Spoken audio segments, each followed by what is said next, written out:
ஓம் ஸ்ருதி ஸ்மிருதி புராணானாம் ஆலயம் கருணாலயம் நமாமி பகவத்பாதம் சங்கரம் லோகசங்கரம் சங்கரம் சங்கராச்சாரியம் கேசவம் பாதராயணம் சூத்ரபாஷ்ய கிருதௌ வந்தே பகவந்தः புனः புனः நிதயே சர்வவித்யானாம் விஜசே பவரோகிணாம் குரவே சர்வலோகானாம் தக்ஷிணாமூர்த்தயே நமः. ஓம் சகனா பவது சகனௌ புனக்து சக வீர்யங்கரவாவகை தேஜஸ்வினாவதீதமஸ்து மா வித்விஷாவகை. ஓம் சாந்தி சாந்தி சாந்தி. தத்துவ போதம். வாசுதேவேந்திர யோகீந்திரம் நத்வா ஞானப்ரதம் குரும் முமுக்ஷூணாம் ஹிதார்த்தாய தத்வபோதோ விதீயதே.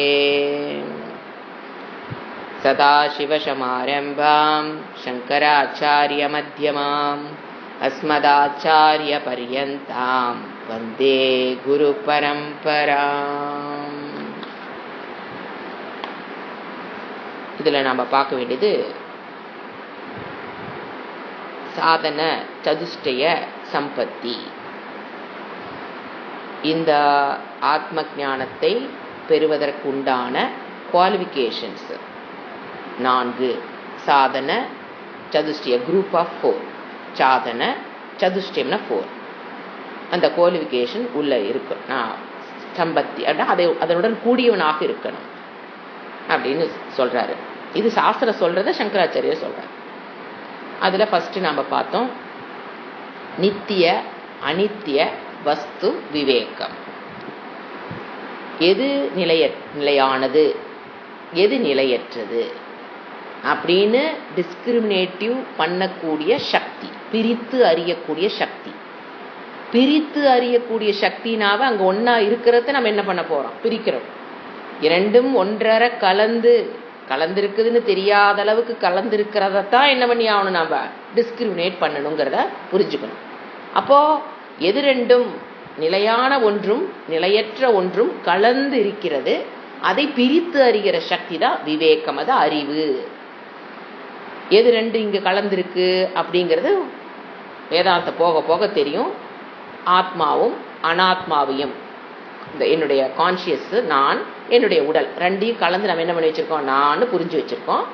நித்தியானி அதை ரெண்டையும் பிரித்து, ஆத்மா வேறு இந்த உடல் வேறு, நான் வேறு இந்த உடல் வேறு பிரித்து அறியக்கூடிய அறிவு, அந்த டிஸ்கிரிமினேட்டிவ் கெப்பாசிட்டி, பிரித்து அறியக்கூடிய சக்தி, அதுதான் ஃபர்ஸ்ட் கேட்கிறாங்க. விவேகம். இது நம்ம போன கிளாஸ்ல பார்த்தோம். அடுத்தது ரெண்டாவது என்ன சொல்றாரு? வைராகியம். ரெண்டாவதுக்கு பேர் வைராகியம். அதுக்கு அங்க கொஸ்டின் நம்ம பார்த்தோம் விராக கக. இப்போ ஃபர்ஸ்ட் வந்து இது சாதன சதுஷ்டயம் கிம் அப்படிங்கிற கேள்விக்கு குரு என்ன பதில் சொன்னாரு? நித்திய அனித்திய வஸ்து விவேகா. பதில் நித்தியம் எது அனித்தியம் எதுன்னு பிரித்து அறியக்கூடிய விவேகம், அறிவு. அடுத்த கேள்வி என்ன கேட்கிறாரு? சாதன சதுஷ்டயத்துல வைராகியம்னு என்னங்கிறத சொல்றாரு. இக போன கிளாஸ்ல பார்த்தோம் அமுத்திர, இந்த உலகத்தில் அமுத்திர, இறந்ததுக்கு அப்புறம் நம்ம போகக்கூடிய வேறு லோகம், சொர்க்க ஆதி லோகங்கள். அர்த்த பல போக விராக. அதில் அந்த பலம் எப்படி கிடைச்சது? கர்மத்தை பண்ணினால கிடைச்ச புண்ணியத்தில் அனுபவிக்கக்கூடிய போகம், அதில் மீது பற்று. அதான் நாம ஒரு கர்மம் பண்ணி நம்ம அக்கௌண்ட்ல புண்ணியம் இருந்தா தான் நாம சுகத்தை அனுபவிக்க முடியும். அதுக்கு பேர் போகம்னு பேர். நீங்க சாப்பிட்றீங்க அப்படின்னா புண்ணியம், தூங்குறீங்க அப்படின்னா புண்ணியம். அந்த புண்ணியத்தை செலவு பண்ணிட்டு நம்ம சுகத்தை அனுபவிச்சுட்டு இருக்கிறோம் இந்த உலகத்தில். நான் ஒரு சுகம் அனுபவிக்கிறேன்னா அதுக்கு மூலாதாரம் நான் வச்சிருக்கிற புண்ணியம். நான் துக்கத்தை அனுபவிக்கிறேன்னா அதுக்கு மூலாதாரம் நான் வச்சிருக்கிற பாப்பம். இவர் என்ன சொல்றாரு? கர்ம பலனால் கிடைக்கக்கூடிய போகம். ஜஸ்ட் லைக் தட் நமக்கு சுகமோ துக்கமோ வர்றதில்லை. என் அக்கௌண்ட் இருக்கிறது இங்க நான் கழிக்கிறேன். அந்த போகத்தில் புண்ணியத்தை கழித்து அதனால் வருகிற சுகங்கள், இந்திரிய விஷயத்தினுடைய சுகங்கள். கண்ணில் ஒன்றை பார்த்து அனுபவிக்கிறது, காதில் ஒன்று கேட்டு அனுபவிக்கிறது, நாக்கில் ஒன்று வச்சு சாப்பிட்டு அனுபவிக்கிறது, மூக்கில் அணிவிக்கிறது, தோல் அணிவிக்கிறது, இதெல்லாம் என்னது? போகம்.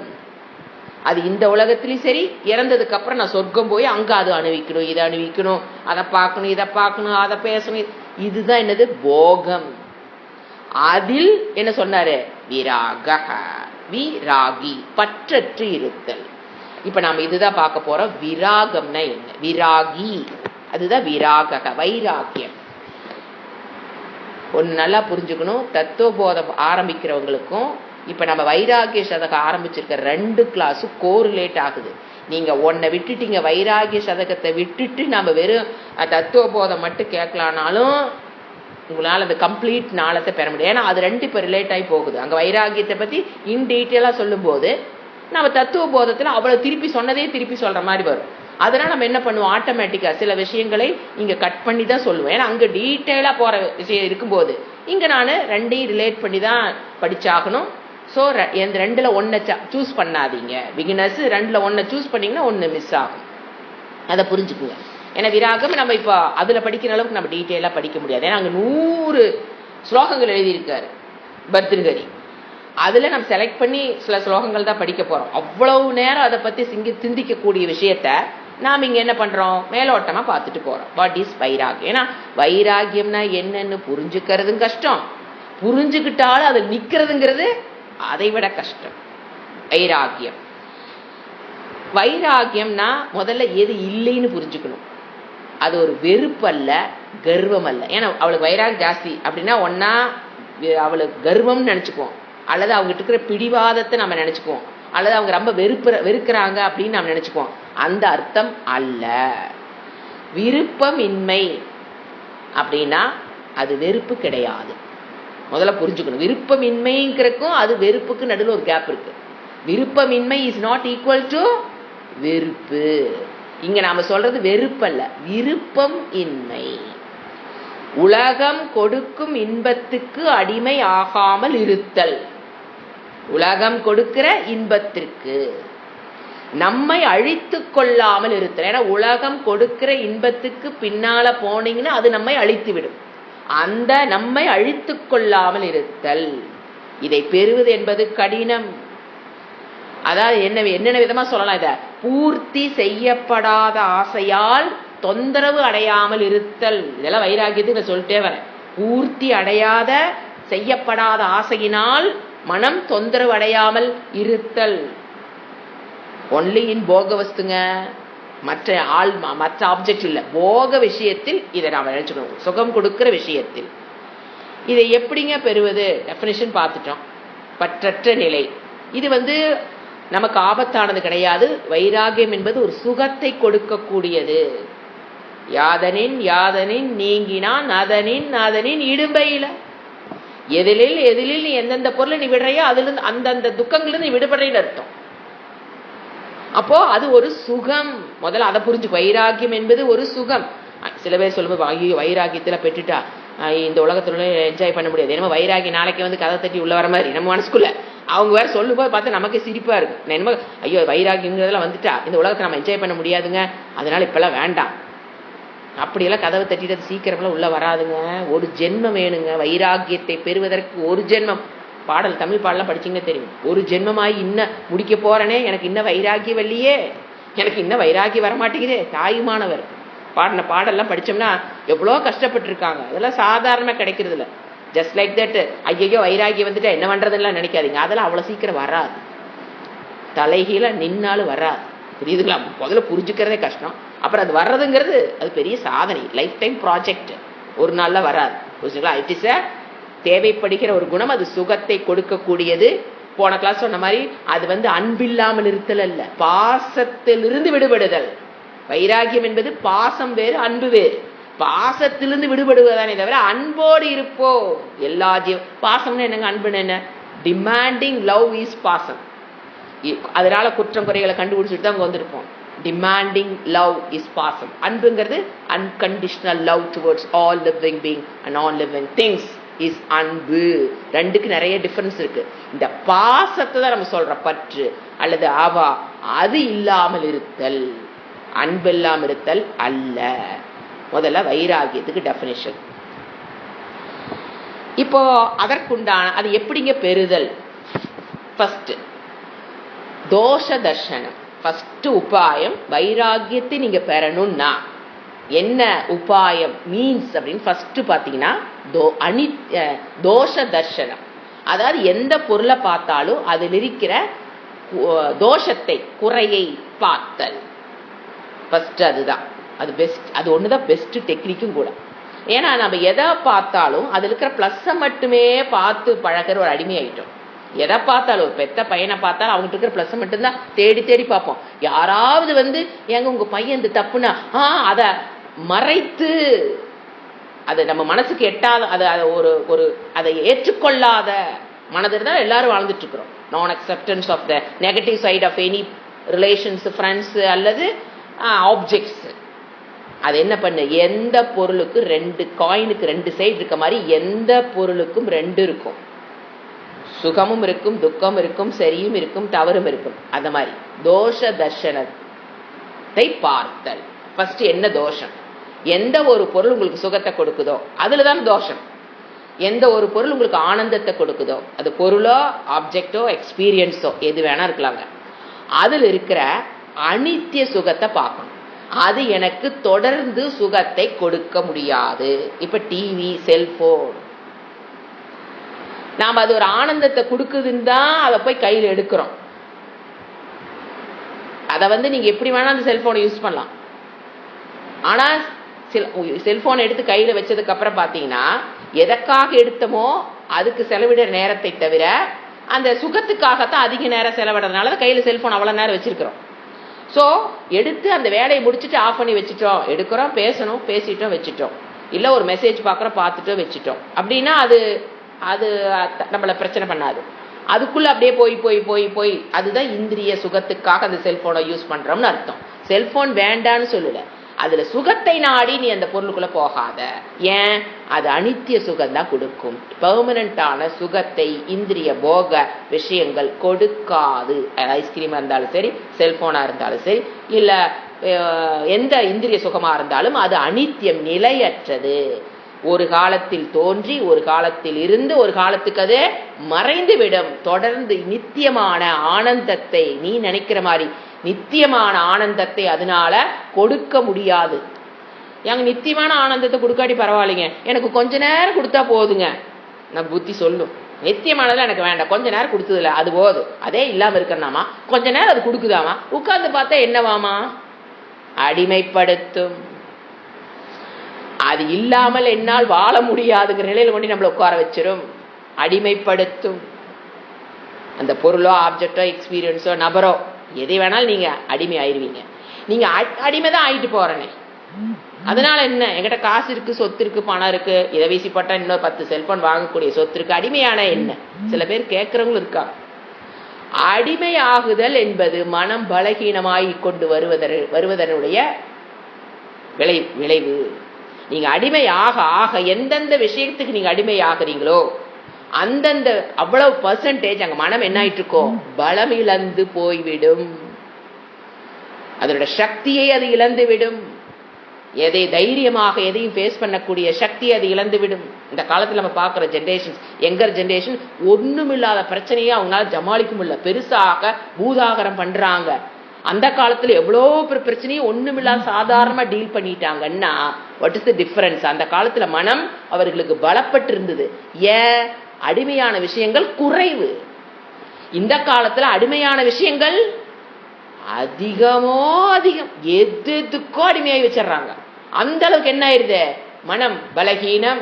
ஒரு சின்ன பிரச்சனை வருது, சமாளிக்க முடியல, பரீட்சை எழுதுன நல்லா எழுதல, மேல இருந்து குதி, வாழ்க்கையை முடித்துக் கொள்ளலாம், இந்த பிரச்சனை என்னால் சமாளிக்க முடியலைங்கிறது எதை குறிக்குது? அவ்வளவு பலகீனமான மனம். சோ இந்த நிலைக்கு போகாமல் இருக்கணும்னா நான் உயிரோடு இறைவன் கொடுத்த ஆயுட்காலம் வரை என்னை நான் துன்புறுத்தி கொள்ளாமல் மற்றவையும் துன்புறுத்தி கொள்ளாமல் இருக்கணும்னா ஃபர்ஸ்ட் தேவை மனோபலம். அந்த மனோபலத்தை எப்படி இழக்கிறோம்?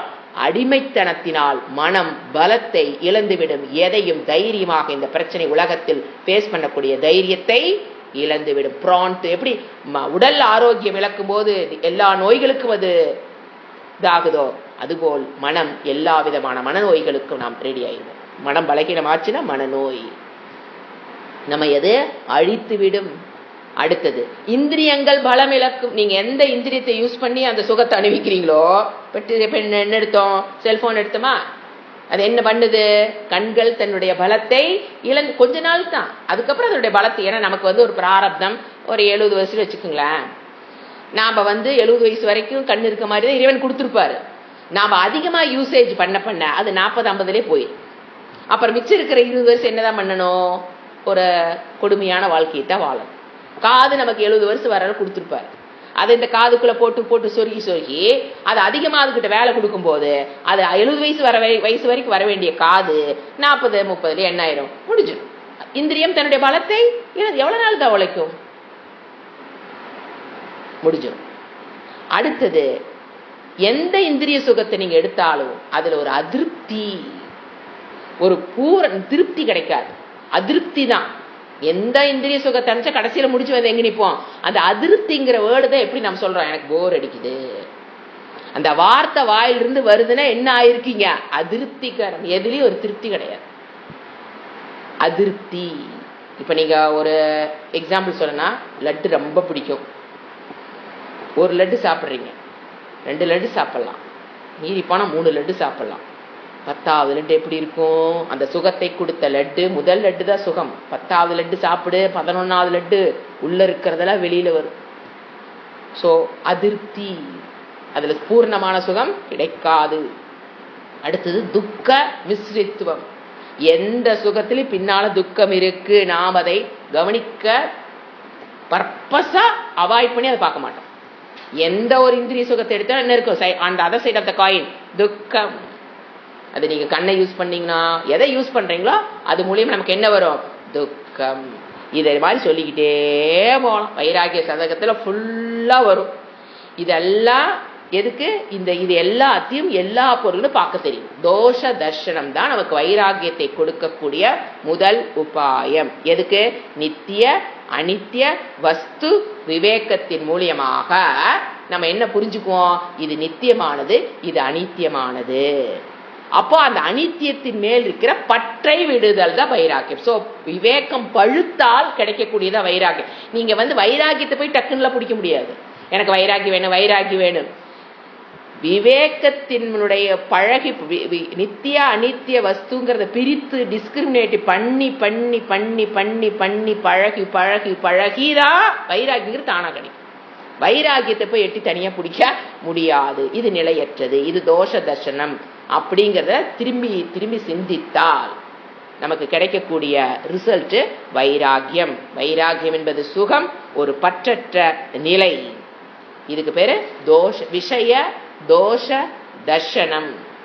விஷயத்தில் இருக்கிற தோஷ தர்ஷனம் தான் நம்ம வைராகியத்தை பெறக்கூடிய ஒரு உபாயம். சில விஷயங்களை நம்ம வைராக்கியத்தை பெற்றிருப்போங்க எல்லாருமே, சில விஷயங்கள் தான் வைராகி இருக்காது, பற்றற்ற நிலை. இப்ப பற்றற்ற நிலை, இப்ப ஒரு 20 வயசு பையனை கூப்பிட்டு, உனக்கு அந்த பையன் 3 வயசுல 4 வயசுல ஒண்ணு மேல பற்றா இருந்திருப்பான், பந்து கிரிக்கெட் பேட்டு இந்த மாதிரி விஷயங்கள், 3 சக்கர சைக்கிள் 2 சக்கர சைக்கிள் இந்த மாதிரி விஷயங்கள்ல 20 வயசு இருக்கிற வாலிபன் தன்னுடைய 5வது வயசுல ஆசைப்பட்டிருப்பான். அப்ப அதுல அவனுக்கு அது வந்தாத்தா வேணும் இல்லைன்னு அழுகிறது என்ன பற்று. ஆனா 20 வயசு ஆனதுக்கு அப்புறம் அவனுக்கு என்ன வராது, அந்த பலூன் இல்லைன்னா உட்காந்து அழுக மாட்டான். அப்ப ஆட்டோமேட்டிக்கா சுபாவமாவே சில வயது காலங்கள் கடக்க சில விஷயங்கள்ல ஆட்டோமேட்டிக் நமக்கு அந்த பையனுக்கு பந்துல வைராகி வந்திருக்கும், 2 சக்கர சைக்கிள்ல வைராகி, 3 சக்கர சைக்கிள் 2 சக்கர சைக்கிள், ஏன் மொப்பட்டு எல்லாத்திலும் வைராகி வந்துடும். எங்க நிப்பான், 1000 சிசி பைக்கு 2000 சிசி பைக்கு என்னமோ சொல்றாங்க, அது வேணும். அப்ப அதெல்லாம் அவனுக்கு அது வைராகி வந்துருச்சு. அதுலாம் இப்ப புதுசா இன்னொரு விஷயத்தின் மேல அவனுக்கு என்ன வருது, பற்று. அப்புறம் கொஞ்ச நாள் ஆனதுக்கு அப்புறம் காரு பைக்கை விட்டுருவான். சோ பல விஷயங்கள் நமக்குள்ள வைராகியம் இருக்கும், பல விஷயங்கள் நமக்கு வைராகியம் இருப்பது அது காலத்தை பொறுத்து என்ன ஆகும், வயதை பொறுத்து தேவையை பொறுத்து நம்மளுடைய பற்று அதிகமாகுது. இது வெறுப்பல்ல, கர்வமும் அல்ல. இப்ப அடுத்தது இதை எப்படி ஆசை விடுவது? ஏன்னா பற்றுங்கிறது முதல் ஆசைதான் வருது, தியாயத்தோ விஷயான் பும்சக. பகவத்கீதையில் ஆரம்பிச்சார் பார்த்தியா, எப்படி உனக்கு அந்த மனசுக்குள்ள ஒரு ஆசை வருது. ஏன்னா வைராக்கியத்தை பெறணும்னா ஆசையை விடணும் அப்படின்னா அந்த ஆசையை பத்தி சிந்தனை. எப்படி ஆசை வருதுன்னு பாத்தீங்கன்னா, ஃபர்ஸ்ட் நம்ம ஒரு பொருளை பார்க்கிறோம், பார்த்தோன்னா அந்த பொருளை பற்றி ஞானம் அறிவு தான் வரும். நான் இப்படி ஒரு பொருட்களை தூக்கி காமிக்கிறேன் அப்படின்னா என்ன காமிக்கிறேன் அப்படிங்கிற ஞானம் தான் ஃபர்ஸ்ட் தாட்டு வந்துருச்சா. அந்த பொருளை ஃபர்ஸ்ட் பாக்குறீங்க. ஏன்னா பார்க்காத கேட்காத ஒரு பொருளின் மேல ஆசை வராது, கண்டிப்பா வராது. அதை பற்றி அறிவு ஏற்பட்டதற்கு பிறகுதான் என்ன வரும், ஆசை. அறிவில்லாத விஷயத்துல ஆசை. அந்த பொருள் இருக்குன்னே தெரியல போது, இருக்குதுன்னே தெரியாத போது அது எப்படிங்க ஆசை வரும்? ஆசையெல்லாம் வராது. ஸோ ஃபர்ஸ்ட் அதனாலதான் குழந்தைகளுக்கு சொல்லுவாங்க, அந்த குழந்தைகளுக்கு அந்த வைராகியத்தை பெறுகிற நிலை கஷ்டம் போது அதிகமான அதுக்கு சுவாமிஜி கொடுக்குற உதாரணம், ஒரு பொம்மை வாங்கி கொடுக்குன்னு நம்ம நினைக்கிறோம் அந்த குழந்தை விளையாடுறதுக்கு. இப்ப நீங்க போய் ஒரு பொம்மை வாங்கிட்டு வந்து அந்த வயசுக்கு நம்மளுடைய பட்ஜெட்டுக்கு எது தேவையோ அதை கொடுக்கும்போது அது அதுல திருப்தி அடைச்சு விளையாண்டுட்டு இருக்கும். அதே குழந்தைய பொம்மை கடைக்குள்ள கூட்டிட்டு போய் அறிவை கொடுக்குறோம், பார் இந்த உலகத்தில் என்னென்ன பொம்மை இருக்குன்னு பாரு அப்படின்னு அறிவை நீங்க கொடுத்துட்டு எல்லா பொம்மையும் பற்றி அறிவையும் நீங்க கொடுத்துறீங்க. அப்புறம் ஒரு பொம்மைய வாங்கி கொடுத்துறீங்க. அந்த குழந்தை கடையுட்டு வரும்போது கையில ஒரு பொம்மை இருக்கும், ஆனா எண்ணத்தில் 1000 பொம்மைகள் உள்ள பதிவாயிருக்கும். அந்த ஞானம் அந்த குழந்தைக்குள்ள ஏற்பட்டிருக்கும். நீங்க பாருங்க, அந்த பொம்மை ஒன்ன வாங்கி கொடுத்து நீங்க வீட்டுக்கு கூட்டு அந்த கடைக்கே கூட்டிட்டு போகாம ஒரே ஒரு பொம்மை நீங்க வாங்கி கொண்டு வந்து கொடுக்கும் போது அது கேன் என்ஜாய் தட் டால்.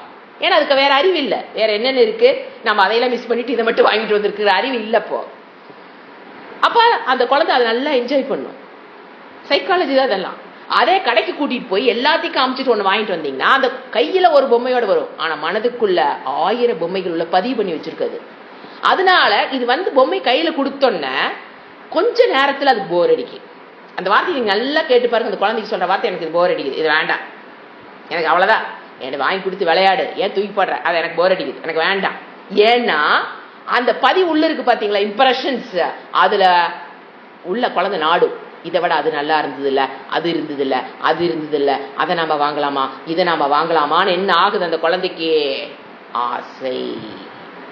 இந்த காலத்துல பேரண்ட்ஸ் என்ன நினைக்கிறாங்க, குழந்தைய கூட்டிட்டு போய் அதுக்கு எது வேணுமோ வாங்கி கொடுக்குறோம்னு நீங்க ஒரு சைக்காலஜி சொல்றீங்க. சாஸ்திரம் சொல்லுது அந்த வயசு வர்ற வரைக்கும் இந்த சைக்காலஜி யோசனை, எந்த குழந்தையும் நீங்க ஹாப்பி சைல்டா வளர்த்தலாம். கொண்டாந்து கொடுத்து வளர்ந்த குழந்தை ஹாப்பியா இருக்கும். நீங்க கடை கூட்டிட்டு போயிட்டு வாங்கிட்டு வந்து கொடுக்குற குழந்தை கேனாட் ஹேவ் எப்படிங்க ஹாப்பியா இருக்கு? அதுக்கு மனசு ஃபுல்லா என்ன இருக்குது, வெவ்வேறு பொம்மைகள் வந்துகிட்டே, ஏன்னா அதை பற்றி ஞானம் வந்துருச்சு, அது வாங்கினா பரவாயில்ல, இது வாங்கினா. So the boy or girl cannot enjoy that doll ஒரு 10 நிமிஷத்துக்கு மேல அது போர் அடிச்சிடும். ஏன்னா அந்த பொருள் கைக்கு அதனுடைய விஷய ஆனந்தம் கொஞ்ச நேரம் தான் இருக்கும். அதுக்கப்புறம் அதுக்கு கற்பனையில வேற வேற பொம்மை வரும், இதை என்ஜாய் பண்ண முடியாது, தூக்கி போட்டு போயிட்டே இருக்கும். சோ ஒரு பொருளின் மேல இப்ப எதுக்கு இதை சொன்னா, ஒரு பொருளின் மேல ஆசை வருதுன்னா ஃபர்ஸ்ட் தாட்டு ஞானம் அங்கு இருக்கணும். ஆச்சா, அடுத்தது ரெண்டாவது, அது என்ன ஆகும் தெரியுங்களா, அந்த ஒரு பொருளை பற்றி ஞானம் வந்துருச்சு அப்படின்னா அந்த குழந்தை என்ன பண்ணுன்னு பாருங்க. நான் குழந்தையோ நாம்பளோ தேவையில்லாத பொருளை எல்லாம் போய் பார்த்துட்டு வந்துடுது, கடைக்கே பல போக தேவையில்லை, செல்போன் ஆன் பண்ணாவே விண்டோ ஷாப்பிங் ஆகும். சும்மா வருது வருது வருது வருது, எல்லாத்தையும் தெரிஞ்சு வச்சுக்கிறேன், எல்லா விஷயங்களும் உள்ள போட்டுக்கிறது. அப்ப என்ன பண்ண, உள்ள ஏதோ ஒரு நமக்கு பிடித்த விஷயத்தை மனம் என்ன பண்ண, அப்படியே அசப்போட ஆரம்பிக்கும். சங்கல்பம் மீண்டும் மீண்டும் எந்த பொருளை நீங்க பார்த்தீங்களோ கேட்டீங்களோ அறிவுக்கு கொண்டு வந்தீங்களோ அந்த பொருளை அது மீண்டும் மீண்டும் சிந்திக்க ஆரம்பிக்கும். இது நல்ல விஷயங்கள்ல உங்களை பூஸ்ட் பண்ணும். இப்போ ஒன்றும் இல்லை, இன்னைக்கு ஸ்ரத்தா சூக்த படித்தோம், புதிதாக ஒரு சூக்தம் இருக்கு அப்படின்னு நீங்க தெரிஞ்சுக்கிட்டீங்கன்னா, அறிவு வந்ததுன்னா அதை உட்காந்து சேன் பண்ணணும், நாம் அதை கத்துக்கணுங்கிறது it's good for you, it is shreyas. இந்த மாதிரி இந்திரிய விஷயங்களை போய் பார்த்து வச்சு அதை அறிவை பெற்றீங்கன்னா அதை பற்றிட தாட்டு திருப்பி திருப்பி வர்றதுனால என்ன நடக்கும், சங்கல்பம், அதை வாங்கி ஆகணும். திருப்பி திருப்பி வரும்போது அதோட பாசிட்டிவ் சைடு அப்படியே மனம் காமிச்சுக்கிட்டே இருக்கும். புத்தி தெரியும், புத்திக்கு சொல்லுங்க இதெல்லாம் தேவையில்லை, ஆனா மனம் என்ன சொல்லும், அதோட பாசிட்டிவ் சைடை காமிச்சுக்கிட்டே இருக்கு. நெகட்டிவ் சைடை மறைச்சிட்டு பாசிட்டிவ் சைடை உங்களுக்கு காமிச்சுக்கிட்டே இருக்கும் மனம். தியாயத்தோ விஷயான் பும்சகா, இதுதான் பகவத்கீதையில சொல்லுவார்.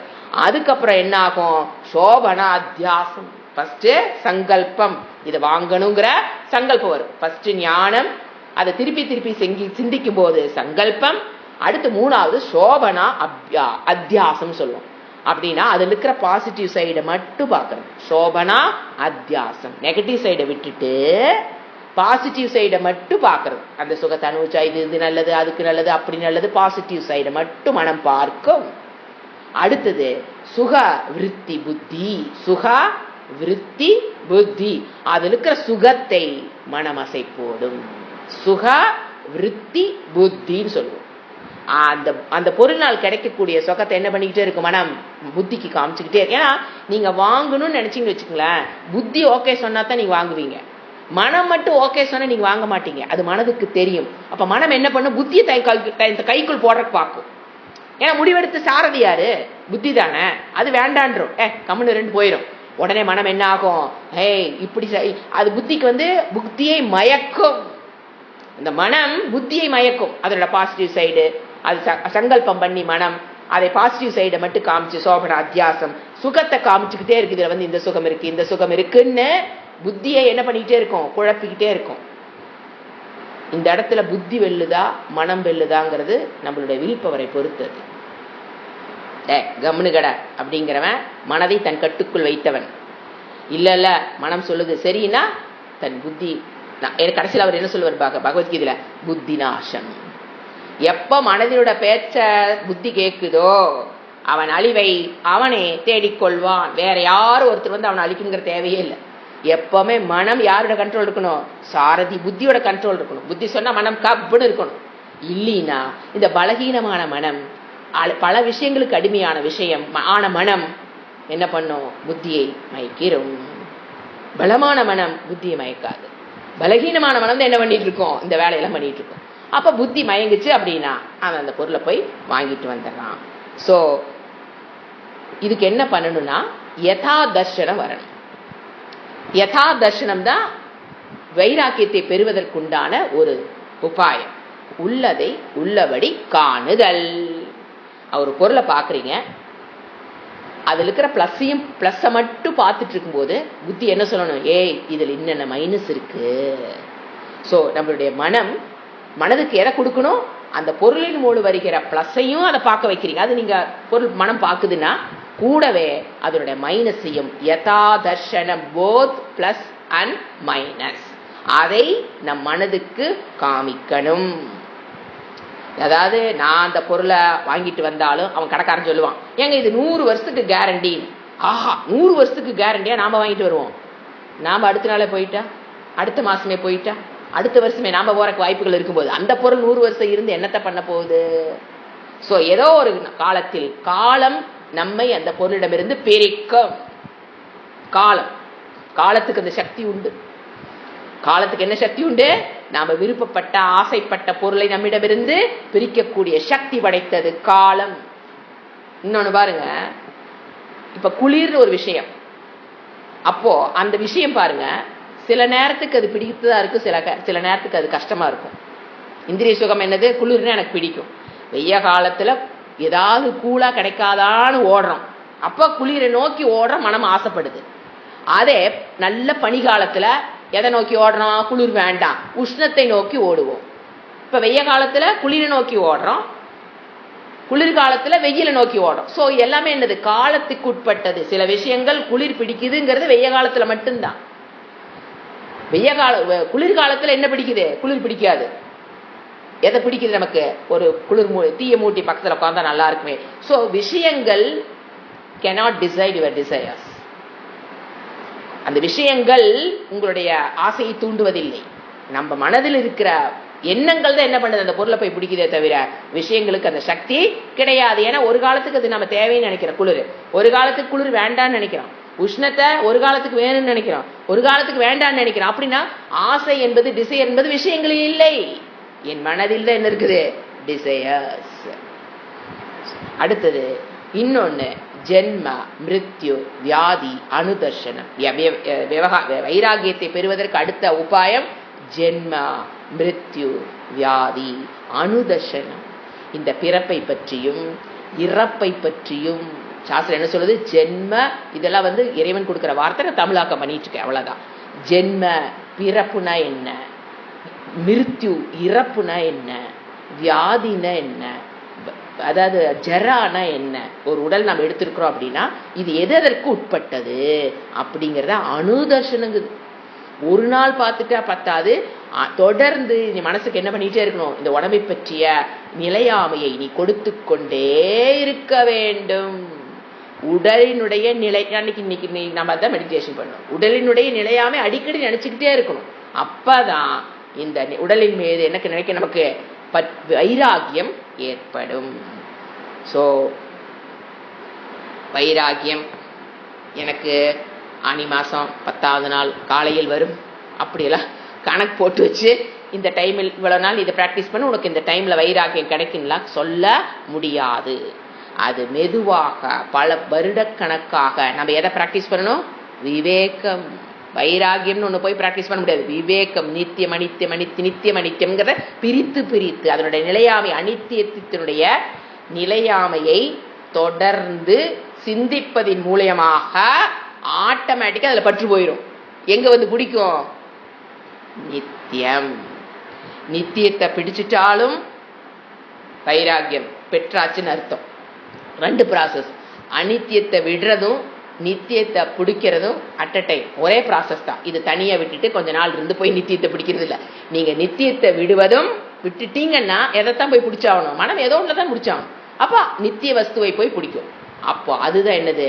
நித்திய வஸ்துவை பிடித்தல் என்பது வைராகியம். அப்ப அநித்திய வஸ்துவில் என்ன பண்ணிருக்கணும்? நம்ம சிந்திச்சு சிந்திச்சு அதில் இருக்கிற பற்றை விட வேண்டும். ஸோ இதோட சைடு எஃபெக்ட் என்ன இருக்கு?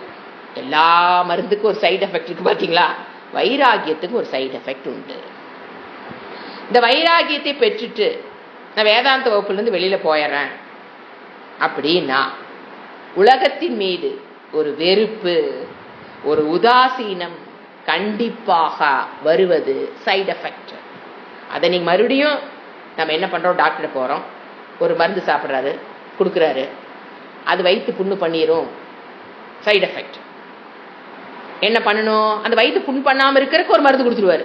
நீங்க இதை முதல்ல போட்டுருங்க, அப்புறம் மருந்து சாப்பிடுங்க. அப்போ அதற்கு வழி என்னன்னு தெரிஞ்சுக்கிட்டு அதை நம்ம ஃபாலோ பண்ணணும். ஃபர்ஸ்ட் நமக்குள்ள என்ன வரும்? வெறுப்பு. சில பேர் வைராகியத்தை பெறும்போதே பயம் வந்துருது. என்னதான் நம்ம யாரை பார்த்தாலும் நமக்கு வெறுப்பு வருது, உதாசீனமா இருக்கு, நம்ம போற பாதை தப்போ? அது சைடு எஃபெக்ட் வரும். ஆனா அது சரியாகும். எப்படி அந்த வயிற்றுல இருக்கிற புண்ணை வராம இருக்கிறதுக்கு ஒரு மாத்திரை போடுறீங்களோ, அதை போல் வைராகியம் வெறுப்பில் கொண்டு விடாமல் அல்லது உதாசீனம் எதையும் கண்டுக்காம, உதாசீனம் என்னங்க? ஒரு கேர்லெஸ் லைஃப், ஒரு கேர்லெஸ், அந்த மாதிரி உதாசீனம் பண்ணாம வெறுப்புக்குள்ள போய் மாட்டிக்காம இருக்கணும்னா ஞானத்தின் மூலியமாக அது சரியாகிவிடும். நீங்க அந்த ப்ராசஸ்ல தொடர்ந்து போனீங்கன்னா தான் வைராகியத்தை கடந்து வகுப்புகள் போயிட்டு இருக்கும் போது ஞானம், வைராகியத்துக்கு ஞானத்துக்குள்ள வெகு தொலைவு இல்லைங்க, ரொம்ப பக்கம். அந்த ஞானத்துக்கு பிறகு அந்த சைடு எஃபெக்ட்ல போயிடும். எது? உலகத்தின் மீது வெறுப்பது ஏங்க போகும்?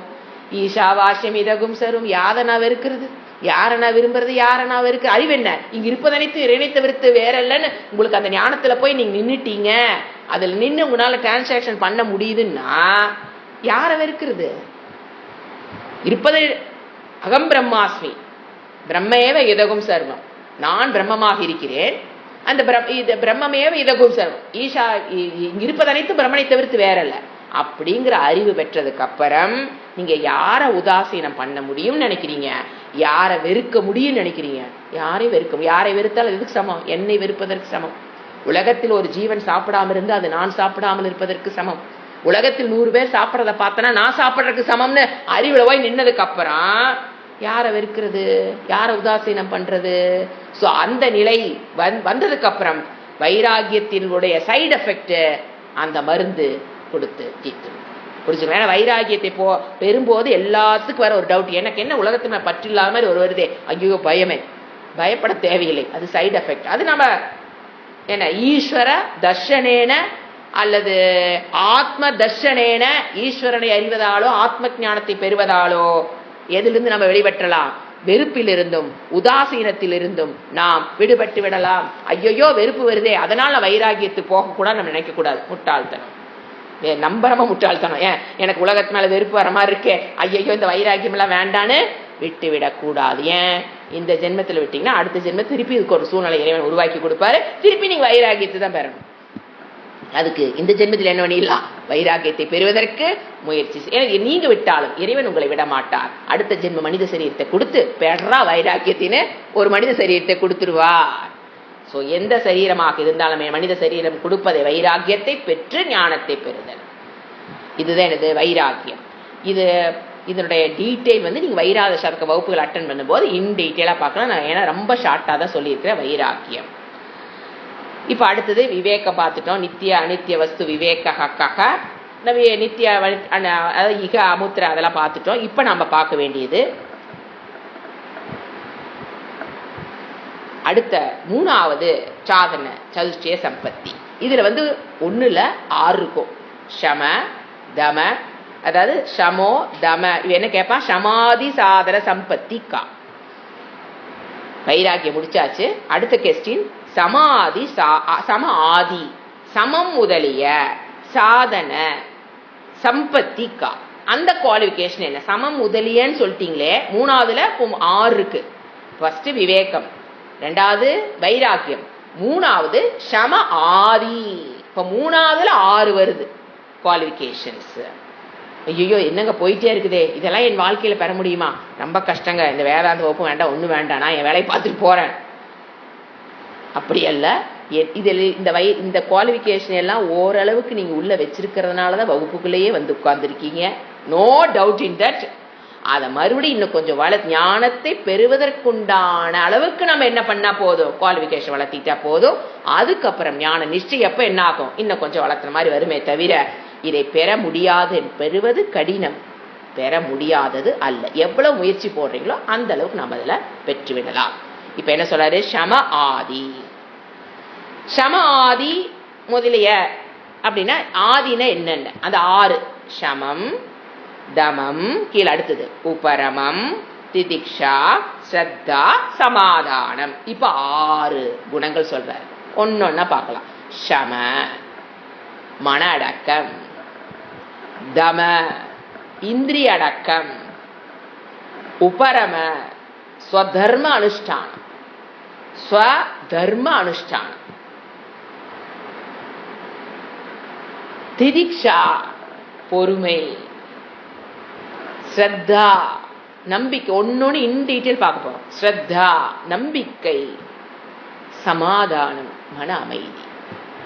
இதெல்லாம் என்னது 6. சம மன அடக்கம், தம இந்திரிய அடக்கம், உபரம ஸ்வதர்ம அனுஷ்டானம், திதிக்ஷா பொறுமை, ஸ்ரத்தா நம்பிக்கை, சமாதானம் மன அமைதி. இந்த 6 குணங்களும் இந்த வேதாந்த பாதையில் போவங்களுக்கு ரொம்ப அவசியம். சமம் அப்படின்னு என்ன சொன்ன, மன அடக்கம்.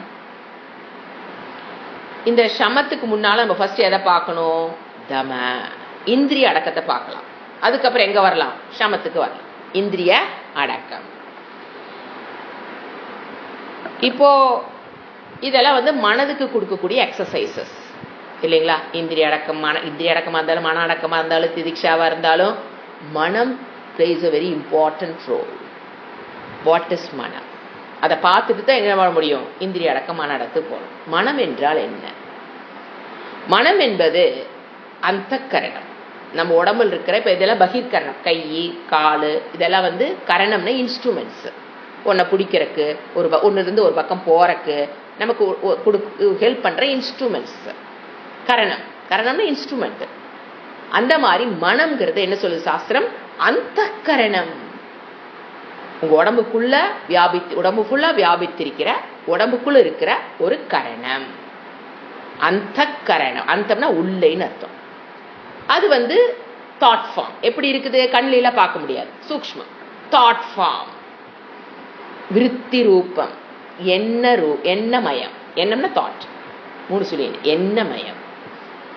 அது உடம்பு ஃபுல்லா வியாபித்திருக்கக்கூடிய ஒரு விஷயம் அந்தக்கரணம்.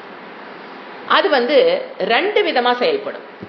ஒன்னு கர்த்தாவாகவும் செயல்படும், இன்னொன்னு கரணமாகவும். சில கரணமா தான் செயல்படணும், கடமை ஒரு இன்ஸ்ட்ருமெண்டா தான் அது இருக்கணும். அது வரைக்கும் நமக்கு பிரச்சனையே கிடையாது. ஆனா அது என்ன ஆகும், சில சமயம் கர்த்தாங்கிற ரோல் பிளேக்கு போயிடும். கர்த்தான்னு என்ன, ஐ ஆம் டூயிங். கர்த்தா மீன்ஸ் ஐ ஆம் டூயிங், கர்த்திருவம், நான் செய்கிறேன், அது கர்த்தான்னு பேர். இப்ப கரணம் கை பாருங்க, ஒரு பொருளை எடுன்னு மனம் சொன்னா இதை இன்ஸ்ட்ருமெண்ட் மட்டும்தான் யூஸ் பண்ணுது. கை தனியாது நினைக்காது, இதை நான் செய்யலாம் வேண்டாம் நான் தான் செய்யறேன் கை நினைக்காது. ஆனா மனம் சூக்ஷ்மம் கான்சியஸா இருக்கிறனால அதுக்கு என்ன தெரியுது, கர்த்தாவாகும் சில சமயம் இருக்கும். நான் செய்கிறேங்கிறது கர்த்தா, கரணமா இருக்கணும், சொல்ற வேலை செய்யறது. கர்த்தாங்கிறது அதே பிளான் பண்ணி செய்யறது. இன்னொன்னு கரணங்கிறது அதுக்கு மேல இருக்கிற புத்தி சொல்றத கேட்டு செஞ்சா அப்ப அது காரணமா இருக்கு. இது ரெண்டு எப்படிங்க புரிஞ்சுக்கிறதா, புத்தி சொல்றத கேட்டு மனம் செஞ்சதுன்னா அப்ப அது என்ன ஸ்டேஜ் இருக்குது, கரணம். புத்தியை ஏமாத்திட்டு தான் தனியா செயல்படுத்துதுன்னா அதுக்கு பேரு கர்த்தா. புத்திய ஓரம் கட்டிட்டு தான் நினைச்சதை செஞ்சுட்டு இருக்கோம், அப்ப அது கர்த்தா. ரெண்டு ரோல் பிளேயும் மனம் பண்ணும். இப்ப கர்த்தாங்கிற ரோல் பிளே எடுக்கும்போது கர்த்தா, அதாவது இந்த ரோலை எடுக்கும்போது, கர்த்தாங்கிற ரோல் எடுக்கும்போது மனம் என்ன பண்ணுது, இப்ப ரெண்டு ரோல் பிளே. ஒண்ணு கர்த்தா, இப்ப கரணமா இருக்க பிரச்சனை இல்லைங்க, கரணம்ங்கிற ரோல் அது ஈஸியா இருக்கும், அது மாதிரி எடுத்துக்கலாம். இப்ப மனம் கரணம்ங்கிற ரோல் பிளேல பண்ணும்போது, ஒரு இன்ஸ்ட்ருமெண்டா மட்டும் பண்ணும்போது நமக்கு எந்த பிரச்சனையும் வராதுங்க. புத்தி சொல்லும். புத்தி எப்படி இருக்கணும், வெல் எக்யூப்டு நாலேஜ் வித் சாஸ்திரம். சாஸ்திரத்தில் சொல்லப்பட்ட விஷயங்கள் புத்தியில் இருக்கு, அப்படிப்பட்ட புத்தியா இருக்கணும். புத்தியே இல்லாத புத்தி வச்சுக்கிட்டு என்ன பண்றது, அறிவு, அது வேற விஷயம். வெல் எக்யூப்டு வித் சாஸ்திர ஞானம். இது என்ன சாஸ்திர ஞானம் என்னங்க, what are the things you should do, what are the things you should not do, நீ எந்த ஆசிரமத்தில் இருக்கிற, உனக்கு என்னென்ன கர்மங்கள் சாஸ்திரம் சொல்லி இருக்கு, இந்த அறிவுடன் கூடிய புத்தின்னு எடுத்துக்கணும். 4 டிகிரி வாங்கின புத்தி அல்ல, வாழ்க்கைக்கு அதெல்லாம் உதவாதுங்க. அது பணம் சம்பாதிக்கலாம், நீங்க வீடு கட்டலாம், லோன் போடலாம், இஎம்ஐ கட்டலாம், அதுதான் பணம். இங்க மனம் பக்குவப்படுவதற்கு இப்போ கரணம்ங்கிற சொல்லிட்டு புத்தி சொன்ன பேச்ச, புத்தி எப்படி இருக்கணும், வெல் எக்யூப்டு வித் சாஸ்திர ஞானம்.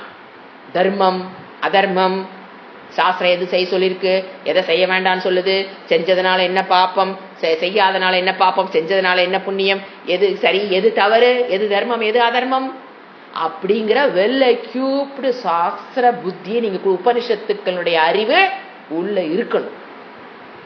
தர்மசாஸ்திரத்தோட அறிவு அந்த புத்திக்குள் இருக்கணும். அப்ப அந்த புத்தி பேச்ச மனம் கேட்டதுன்னா you are the successful person in this world. உங்களை யாரும் அடிக்க முடியாது, எந்த கொம்பனும் உங்களை அழிவை உங்களுக்கு உண்டு பண்ண முடியாது. உங்களுக்கு நீங்க என்ன பண்ணிக்க மாட்டீங்க, அழிவை ஏற்படுத்தி கொள்ள. அழிவுனா செத்து போறது இல்லைங்க, தப்பு தப்பா செயல்படுதல், அதுதான் அழிவு. அந்த செயலுக்கு நம்ம போக மாட்டோம். எப்போ மனம் கரணம்ங்கிற ரோல் பிளே பண்ணும்போது, கரணம்ங்கிற ரோல் பிளே மட்டும் பண்ணும்போது, அப்ப புத்தியோட பேச்சு கேட்டு நடக்குதுன்னு அர்த்தம், புத்திக்குள்ள இவ்வளவு அறிவு இருக்கணும்னு அர்த்தம். அப்போ no problem, no psychological issues. எப்படி இவ்வளவு கான்பிடண்டா சொல்றீங்க, இறைவன் சொல்றாரே, no confidence, no psychological issues அவனுக்கு வரவே வராது. இந்த பயம், டிப்ரெஷன், அது இது என்னென்னமோ ஒரு கோர்ஸ் வேற போட்டுறாங்க இப்போ. அந்த சைக்கலாஜிக் ப்ராப்ளம்ல எதுவுமே வராது, கேரண்டி, 200% கேரண்டி. இப்படி ஒரு நிலையில் இருந்தீங்கன்னா மன போராட்டம் என்பது எனக்குள் வராது, வரவே வராது. அப்போ இதெல்லாம் வருதுன்னா என்ன அர்த்தம், மனம் எங்க போயிருச்சு, ரோல் பிளே, கர்த்தா. யார ஓரங்கட்டிருச்சு, புத்தியை. புத்திய ஓரங்கட்டி, ஏன்னா அவன் தான் முடிவு எடுக்கணும், அவனை ஓரங்கட்டிட்டு, அவன் தான் கர்த்தாவா இருக்கணும், அவனை ஓரங்கட்டிட்டு மனம் என்ன ரோல் பிளே எடுக்குதே, கர்த்தா. முடிஞ்சோம். எல்லா சைக்கலாஜிக்கல் பிரச்சனைகளுக்கும் மெயின் காரணம் மனம் கர்த்தாவாக ஆவதே. அப்ப என்ன ஆகும்,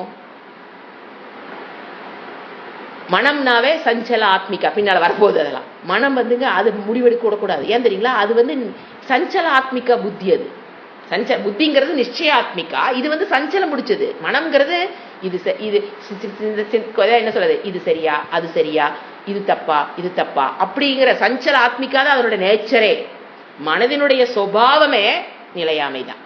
எதுல எப்படி நிக்காது, ஸ்ட்ராங்கா நிக்காது. அது கையில கொண்டு நீங்க வில் பவர் அது முடிவெடுக்கிற ஸ்டேஜ்ல நீங்க விட்டுட்டீங்கன்னா எப்படியாக வாழ்க்கை? அதே ஒரு சஞ்சலம்.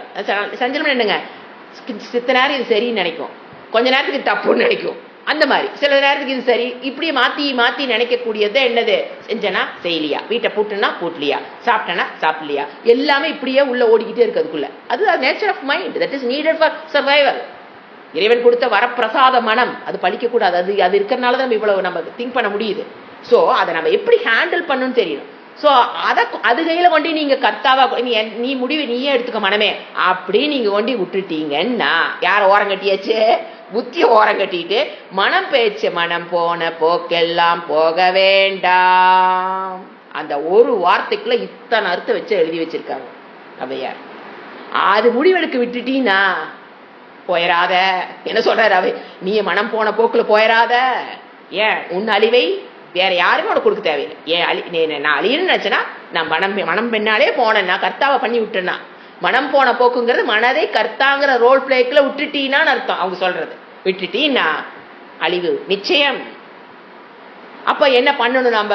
இப்ப மனம் இப்படிப்பட்ட நிலையில் எப்படி இருக்குது, கர்த்தாவாக இருந்தா அது முடிவெடுத்து அது வேலை செஞ்சது அப்படின்னா பிரச்சனை. அப்போ என்ன வரணும், மனதைக்கு நம்ம என்ன ஸ்டேட்டஸ் கொடுத்துருக்கணும், என்ன இது வைக்கணும், கரணமாக பயன்படுத்த தெரியும். இப்போ இந்த நிலை வருவதற்கு என்ன பண்றது? என்ன பண்ணிட்டேன் நான், என் மனசு பாட்டுக்கு மனம் போன போக்கிலே நான் போய் பழகிட்டேனே, இந்த புத்தி பேச்ச நான் கேட்க மாட்டேங்கிறேனே, என் மனத்தை நான் அப்படி பிறந்ததுல இருந்து பழக்கி வச்சுட்டேனே, என்ன பண்ணலாம்? யார்கிட்ட போகணும்? மனதுக்கு PhD டாக்டர் யாரு? பதஞ்சலி. கிருஷ்ணர் கூட அவ்வளவு டீட்டெயிலா போகல, பதஞ்சலி சொல்லிட்டாருனே அவர் என்ன பண்ணிட்டாரு, நீ அங்க போய் கத்துக்கோ, பதஞ்சலி யோக சாஸ்திரம். மனதை ஒழுங்குபடுத்துவதற்கு இன்னைக்கு நம்ம கையில் இருக்கிற ஒரே சாஸ்திரம் பதஞ்சலி யோக சாஸ்திரம். அவர் என்ன சொன்னாங்க, மனதை கட்டுப்படுத்தணும்னா ஒண்ணு வைராகியம், அபியாசேன. அந்த 2 வேர்டு தான் பதஞ்சலி யூஸ் பண்ணுவார், அதையத்த கிருஷ்ணர் யூஸ் பண்ணுவார். ஒரு ஸ்லோகமே இருக்கும், அந்த 2 வேர்டு அவர் யூஸ் பண்ண இவர் யூஸ் பண்ணுவார். எதை, மனதை நீ கட்டுப்படுத்தணும்னா உன்னுடைய கட்டுக்குள் கொண்டு வரணும். எதை, புத்தி சொன்ன பேச்ச கேட்கணும் மனம் அப்படின்னா 2 க்ளூ, 2 ஐடியா. ஒண்ணு வைராகியம், இன்னொன்னு அபியாசம். புரிஞ்சுங்களா? அப்ப வைராகியத்தை ஏன் பெறணும்னு, வைராகியம். இன்னொன்னு என்ன சொல்றாரு, அபியாசம். அபியாசம் மீண்டும் மீண்டும் நீ முயற்சி பண்ணணும். இன்னைக்கு பண்ணிட்டேன், எது, மனதை கரணமாக வச்சு இன்னைக்கு பழகிட்டேன், நோ யூஸ். திருப்பி திருப்பி எது வரைக்குங்க திருப்பி திருப்பிங்கிறீங்களே, how many years, how many months? எப்ப மனம் புத்தி பேச்ச கேட்க ஆரம்பிக்குதோ அது வரைக்கும். It will take some years, it may need some decades, it may need your lifetime. அது யாருக்கும் தெரியாது, அது உங்களுடைய மனத்துக்கு உங்களுக்கு தான் தெரியும். சோ எப்போ என் மனம் புத்தி பேச்ச கேட்டு நடக்குதோ அது வரைக்கும் நான் என்ன பண்ணி ஆகணும், வைராகியத்தை பிராக்டிஸ் பண்ணி ஆகணும். சோ பை வைராகியத்தின் மூலியமாகத்தான் I can have a happy life, I can have a என்ன சொல்றது, ஒரு மன நிம்மதியோட ஒரு வாழ்க்கையே யாருக்கு தான் கிடைக்கும், இந்த வைராகியத்தை பெற்றவனுக்கு தான் சுகம். ஏன் மனம் எப்படி இருக்கு அவனுக்கு, கரணம். யாரு கர்த்தா, புத்தி. அதை கொடுப்பது யாருதான், வைராகியம். இப்ப சொல்லுங்க, வைராகியம் வேணுமா வேண்டாமா? அடுத்தது இந்திரிய கட்டுப்பாடு. மனதை நீங்க கட்டுக்குள்ள கொண்டு வரணும், இந்திரிய கட்டுப்பாடு இருக்கணும். அப்புறம் என்ன சொல்லலாம், தெய்வீ சம்பத்து, நல்ல பண்புகளை நீங்க வளர்த்தி கொள்ளணும். ஒரு தியானம், மெடிடேஷன், உபாசனா, இப்படி கொஞ்சம் கொஞ்சமா தான் மனதை மாற்ற முடியும். ஓவர் நைட்ல இந்த ஃபாஸ்ட் ஃபுட்டு, ஃபாஸ்ட் ட்ராக் எது எடுத்தாலும் குறுக்கு வழி ஒன்னும் வேலையாகாது. இந்த மனதை பொறுத்த வரைக்கும் ஒன்னும் வேலையாகாது. வைராகியம், அபியாசம், இந்திரிய கட்டுப்பாடு, நற்பண்புகளை வளர்த்தி கொள்ளுதல், தியானம் பண்றது, உபாசனை பண்றது, இதெல்லாம் பண்ண பண்ண பண்ணதான் மெதுவாகத்தான் மனம் என் கட்டுக்குள் வரும், ஓவர் நைட்ல வராது.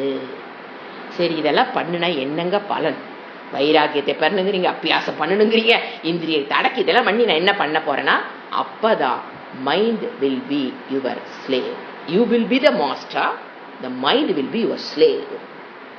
அப்பதான் நிம்மதியான வாழ்க்கை, நல்ல கரணமாக செயல்படும். அப்ப பாருங்க, அது பெஸ்ட் சர்வெண்ட். அது mind should be your best servant. அதனால இறைவன் அவ்வளவு அழகான ஒரு விஷயத்தை நம்ம கொடுத்திருக்காரு. அதை எப்படி வச்சிருக்கு தெரியணும், மாஸ்டர் ஆயிட விடக்கூடாது. அதை எப்படி வச்சிருக்கணும், ஸ்லேவா வச்சிருக்கணும். அப்போ நல்ல கரணமா இருக்கணும். அப்படி பலன் இதெல்லாம் கட்டுக்குள்ள கொண்டாந்தீங்கன்னா, மனதை நீங்க இந்த கட்டுக்குள்ள கொண்டாந்தீங்கன்னா நல்ல கரணமாக உங்களுக்கு செயல்படும். S your majesty. என்ன சொன்னாலும் என்ன சொல்லும், 3 மணிக்கு எந்திரிக்கணும், 4 மணிக்கு நாளைக்கு எந்திரிக்கணும் காசு. S your majesty. காலைல அலாரம் அடிச்சுனேன், எஸ் யுவர் மெஜஸ்டி எந்திரிச்சிருவோம். மனதுக்கு பின்னால போயிட்டு வச்சுக்கலாம், மனம் கர்த்தாவா வெட்டிங்க வச்சுக்கலாம். என்ன தெரியுங்களா சொல்லும், கொஞ்ச நேரம் தூங்கு, இன்னைக்கு ஒரு நாள் தூங்கு, இவ்வளவு நாள் ரெகுலரா கேட்கறமில்ல, ஒரு நாள் நம்ம ரெக்கார்டு கேட்டுக்கலாம், சும்மா தினம். மனசு உடம்பு டயர்டாயிடும், வயசாயிருச்சு, என்னமா பேசும் தெரியுங்களா. அந்த மனதை மட்டும் நீங்க கர்த்தாவா விட்டீங்கன்னு வச்சுக்குங்களேன், அது பண்ற ராவடி எல்லாம் தனுசு தானே வந்திருக்கும். அப்ப அதை கரணம்ங்கிற ஸ்டேஜ் கொண்டு போயிட்டீங்கன்னா என்ன பண்ணும், 3 மணிக்கு எஸ் எந்திரிச்சாச்சா, அலாரம் அடிச்சு எஸ் எஸ், அது என்ன பண்ணிக்கிட்டே இருக்கும் பாருங்க, அப்படியே yes your majesty yes your மெஜஸ்டிட்டே இருக்கும். அப்போ அது கொடுக்குற ஒரு தெம்பு இருக்கு பாருங்க, தட் இஸ் லைஃப். அதுதான் மனம் போன போக்கெல்லாம் போயராத. அடுத்தது மனம் அமைதியா இருக்கும், ஒரு நல்ல கரணமாக செயல்படும். மனதை நீங்க உங்க கட்டுக்குள்ள வச்சிருந்தீங்கன்னா, உங்களுடைய கரணமா வச்சிருந்தீங்கன்னா, இன்ஸ்ட்ருமெண்ட்டை வச்சிருந்தீங்கன்னா அது நல்ல கரணமா செயல்படும். அதை தவிர வேற எல்லா கரணத்தையும் நீங்க வச்சிருக்கிற எல்லா இன்ஸ்ட்ருமெண்ட்டுமே அது எப்படி வேலை செய்யும், எல்லாத்தையும் தன் கட்டுக்குள் கொண்டு வந்துடும். நீங்க பாருங்க, கை கால் எல்லாத்தையும் என்ன பண்ணும், அது மனம் தன் கட்டுக்குள் கொண்டு வந்து விடும். மற்ற கரணங்கள் எல்லாத்தையும் கட்டுக்குள் கொண்டு வரும் ஈஸியா. அடுத்தது மனம் அப்படியே சாந்தம், அமைதி பெறும். அப்பதான் எங்க இதெல்லாம் எதுக்குங்க, சந்தோஷமா இருக்கிறக்கா, அது போனஸ், அது பின்னாலே போயிடக்கூடாது. வேதாந்த விசாரம் செய்வதற்கு மனம் அப்பொழுதுதான் ரெடி ஆகும். ஸ்ரவணம் அந்த அவர்ல தான் ஆரம்பிக்கும். இப்படிப்பட்ட மனதில் தான் என்ன ஆரம்பிக்கும், வகுப்புகள் நீங்க எத்தனையோ வகுப்புகள் கேட்டிருக்கலாங்க. இந்த நிலை வந்த மனதில் தான் எது ஆரம்பிக்குது, முதல்ல ஸ்ரவணம். அது உங்களோட 2வது உபனிஷத்தா இருக்கலாம், 3வது உபனிஷத்து வரைக்கும் நீங்க என்னதான் ரெடி பண்ணிட்டு இருப்பீங்க, மனதை தான் உழுது எப்படி உழவன் மழை வருவதற்கு முன்பு உழுது வச்சிருக்கிறானோ அந்த மாதிரி வகுப்புகள் உங்களுக்கு எதுக்கு தான் பயன்பட்டு இருக்கும். முதல் உபனிஷத்து 2வது உபனிஷத்து எல்லாம் உழுவதற்குத்தான் பயன்பட்டிருக்கும். மனம் ரெடி ஆகிறக்க 2-3 உபனிஷத்து தேவைப்படும். பட்டதுக்கு உழுத வச்சுட்டா அப்புறம் விதை போட்டா என்ன ஆகும், தானா முளைக்கிற மாதிரி அந்த குருங்கிறவர் அந்த மலையை பொழியும் போது அந்த ஞானம் என்ன ஆகும், உங்களுக்குள்ள முளைவிடும். அப்ப அதுதான் என்ன சொல்றாரு, வேதாந்தக் ஃபர்ஸ்ட் நல்ல கரணமா இருக்கும். அப்படின்னா மற்ற கரணங்களை தன் கட்டுக்குள் கொண்டு வந்து உங்களை நல்ல வழியில் உங்களை நடத்தி செல்லும். மன அமைதி கிடைக்கும். வேதாந்த விசாரம் அப்பதான் ஸ்டார்ட். வேதாந்த சிரவணம் எனக்கு ஸ்டார்ட் ஆயிடுச்சா இல்லையான்னு எப்படிங்க நான் கண்டுபிடிக்கிறது? நான் பாட்டு வகுப்பு கேட்டுட்டே இருக்கிறேன், சிரவணம் எனக்குள்ள ஸ்டார்ட் ஆயிடுச்சா இல்லையா? நீங்க பாட்டு சொல்லிட்டே இருக்கீங்க, இது நீ சிரவணத்துக்கு வந்தே என்னன்னு டவுட் தான். இன்னும் நீ குவாலிஃபிகேஷன் இருக்கிறதுக்கு சில உபனிஷத்துகள் பயன்படுது. நான் வேற இப்ப 2வது உபனிஷத்து வந்துட்டேன், நான் சிரவணத்துக்கு வந்துட்டு தான் இல்லையான்னு எப்படிங்க கண்டுபிடிக்கிறது? ஒரே ஒரு வழிதான், கிளாஸ்ல உட்கார்ந்தேன்னா முடிகிற வரைக்கும் என் மனம் வேற எங்கேயுமே போகலிங்க, தூக்கத்துக்கும் போகலை, அது ஒரு பெரிய பிரச்சனை, அங்கேயும் போகலை. அலர்ட்டா நான் கிளாஸ்ல 1 hour நீங்க சொன்ன ஒரு வார்த்தையை கூட நான் மிஸ் பண்ணாம கவனிச்சேன்னு சொன்னீங்கன்னா அந்த அன்னைக்கு சிரவணம் ஸ்டார்ட்ஸ். எடுத்தோன்னா வராதுங்க. ஃபர்ஸ்ட் டேவே நான் சிரவணம் பண்றேன்னு சொன்னா உங்களை நீங்க ஏமாத்திக்கிறீங்க, உங்க அகங்காரம் உங்களை ஏமாத்துது. ஃபர்ஸ்ட் டே ஆஃப் த கிளாஸ்ல அது வரவே வராது, செகண்ட் டே கிளாஸ்ல எல்லாம் வராது. எப்பங்க வரும்? It depends upon your mind.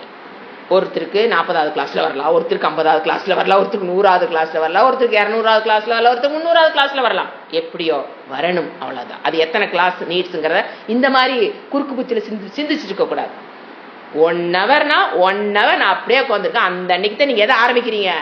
ஆனா என்ன சொல்லுவீங்க தெரியுங்களா, ஜி எல்லாமே புரியுதுங்க ஜி, எல்லாம் நீங்க சொல்லி சத்தியம் என்ன தெரியுங்க ஜி, மித்தியான தெரியுங்க ஜி, எல்லாமே சூப்பரா புரியுதுங்க ஜி.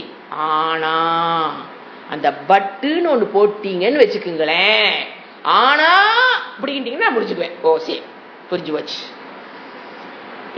இந்த ஒரு விஷயம்தான். அடுத்தது எல்லாமே நான் தாண்டிட்டேன், இந்த ஒரு விஷயம் தான் பீங்க முடிஞ்சு போச்சு. அப்ப என்ன அர்த்தம், இன்னும் நான் சிரவணத்தையே ஸ்டார்ட் பண்ணின்னு அர்த்தம்.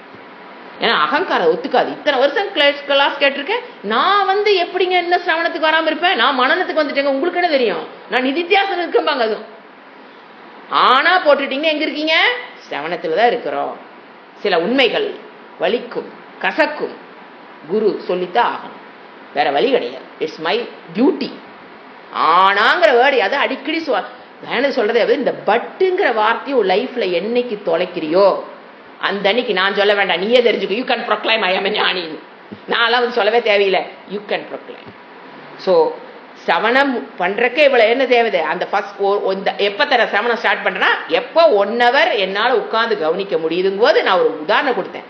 அப்ப என்னதான் அன்னைக்கு தான் என்ன ஸ்டார்ட் ஆகுது உங்களுக்கு? ஸ்ரவணம் ஸ்டார்ட்ஸ். அதுல ஒரு தோய்வு, ஒரு டல்னஸ் வருது அப்படின்னா முயற்சி பண்ணிட்டு இருக்கீங்கன்னு அர்த்தம். Better luck. அது எல்லாத்தையும் தாண்டி வந்தவங்க தான் எல்லாருமே. நானும் போய் உட்காந்து ஃபர்ஸ்ட் டே சிரவணம் பண்ணிக்கலான்னு கேட்டா கிடையவே கிடையாது, கிடையவே கிடையாது. எப்படி இத்தனை குவாலிஃபிகேஷன் என்கிட்ட என்னங்க எல்லா குவாலிஃபிகேஷன் பெற்றாங்க நான் கிளாஸுக்கு போனோம்? கிடையவே கிடையாது. It needs so many Upanishads for me to get this shravana stage. அதுக்கு அந்த அளவுக்கு அது தம்மு கட்டுறதுன்னு பேர். சுவாமி சொல்ல பார்த்தீங்களா, தம்மு கட்டுறாங்க, தம்மு கட்டுறாங்க. அதுதான். அது வரைக்கும் என்ன தேவணும்? முயற்சி, முயற்சி. அடுத்து நம்ம ஒரு இனிமேல் என்ன ஆரம்பிக்க போறோம். இப்போ மனதை பற்றின பாடம் தான். இனிமேல் தான் தம சம. அடுத்த கிளாஸ் தான். ஓம் சாந்தி சாந்தி சாந்தி. ஹரிஹி ஓம் ஸ்ரீ குருப்யோ நமஹ. ஹரிஹி ஓம்.